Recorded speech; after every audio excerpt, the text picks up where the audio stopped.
अगर आप भारत के निवासी हैं और अगर आप तिरुपति बालाजी के बारे में नहीं जानते हो तो आप कुछ भी नहीं जानते।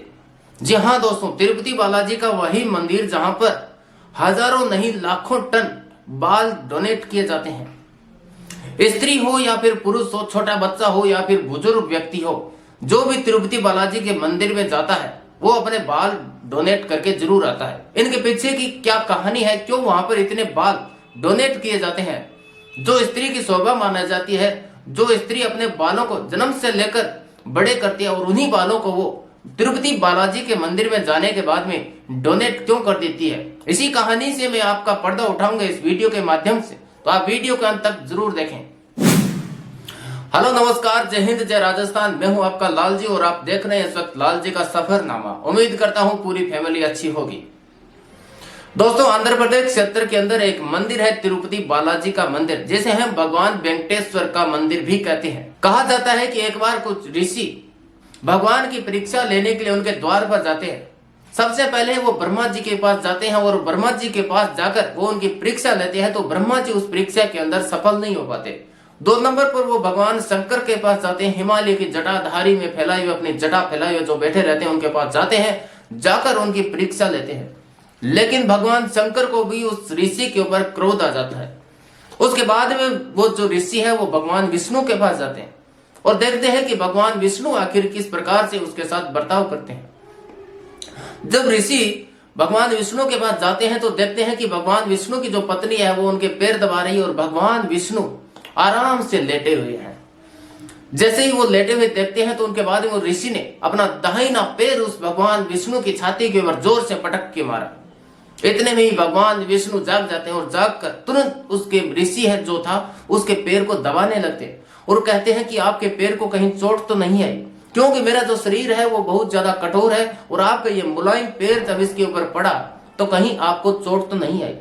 इतना सुनकर ऋषि की आंखों में आंसू आ जाते हैं और वो कहते हैं कि हे भगवान, आप सबसे महान हो, लेकिन मैंने इतनी छोटी सी परीक्षा लेने के लिए आपके ऊपर इतना बड़ा प्रहार किया, इतनी बड़ी गलती की, इसके लिए मैं क्षमा याचना चाहता हूं। लेकिन ये सब बातें भगवान विष्णु की पत्नी को बिल्कुल भी नहीं बैठी और उन्होंने भगवान विष्णु से नाराज होकर बैकुंठ धाम के लिए रवाना हो गई। भगवान विष्णु की जो पत्नी है वो बैकुंठ धाम लौट जाती है, बैकुंठ धाम यानी कि धरती के ऊपर। उसके बाद में उसके पीछे पीछे भगवान विष्णु भी आ जाते हैं, लेकिन भगवान विष्णु सीधे न आकर वो किस रूप में आते हैं, जिस रूप में आज तिरुपति बालाजी का मंदिर बना हुआ है, यानी कि भगवान वेंकटेश्वर के रूप में आते हैं। और उन्होंने धरती के ऊपर जो अपना पहला कदम रखा था वो वहीं पर रखा था जहां पर आज तिरुपति बालाजी का मंदिर बना हुआ है। उसके बाद वो वहां पर रहने लगे और जैसे ही सबको ये पता लगने लगा कि भगवान वेंकटेश्वर यानी कि भगवान विष्णु भगवान वेंकटेश्वर के रूप में धरती के ऊपर आए हैं, तो सारे जीव जानवर उन देवताओं की ओर जाने लगे। उसी रूप में एक गाय भी वहां रहती थी जो हर रोज भगवान वेंकटेश्वर जी को दूध देती थी, यानी कि वहां पर एक चींटियां जो थी, चींटियों का एक गड्ढा सा बना हुआ था शिवलिंग के रूप में एक लंबा सा, तो वहां पर वो गाय जाती और उसकी ओर अपना सारा का सारा दूध न्योछावर कर देती और वहां से भगवान वेंकटेश्वर को भी दूध प्राप्त होता।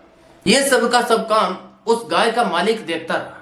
लेकिन एक दिन उस किसान को गुस्सा आ गया और वो उस गाय के पीछे पीछे जाता है। पीछे पीछे जाकर जब ये सब काम देखता है तो वो कुल्हाड़ी से प्रहार करता है और गाय का वध करना चाहता है। लेकिन इसी बीच जैसे ही वो कुल्हाड़ी को फेंकता है तो भगवान वेंकटेश्वर उसके बीच में आ जाते हैं और बीच में आने के बाद में वो जो कुल्हाड़ी है वो भगवान वेंकटेश्वर के सर में जाकर लग जाती है।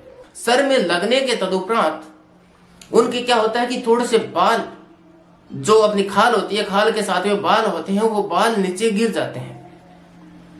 इतना देखकर वहां पर एक नीला देवी नाम की राजकुमारी जो थी वो तुरंत दौड़ कर आती है और अपने बाल, अपने सर के जो बाल है वो निकाल कर भगवान वेंकटेश्वर को लगा देती है।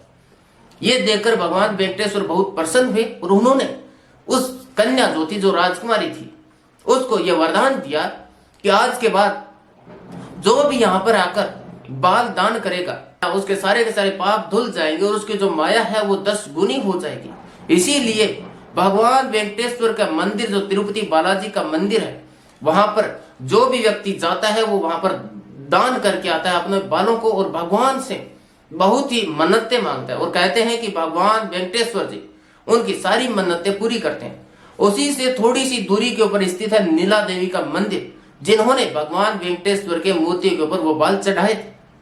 तो ये पता है कि वहां पर क्यों बाल चढ़ाए जाते हैं और क्या कारण है। बहुत सारी एक्टर जो है हमारी, वो भी वहां पर बाल चढ़ाकर, बहुत बड़े बड़े उद्योगपति जो लोग हैं वो वहां पर जाते हैं और अन्यथा भंडार के अंदर वहां पर पैसे दान करके आते हैं और अपने बालों का दान भी वहां पर करके आते हैं। मिलते हैं इसी प्रकार के एक और वीडियो के अंदर, तब तक के लिए इजाजत दीजिए। नमस्कार, जय हिंद, जय राजस्थान।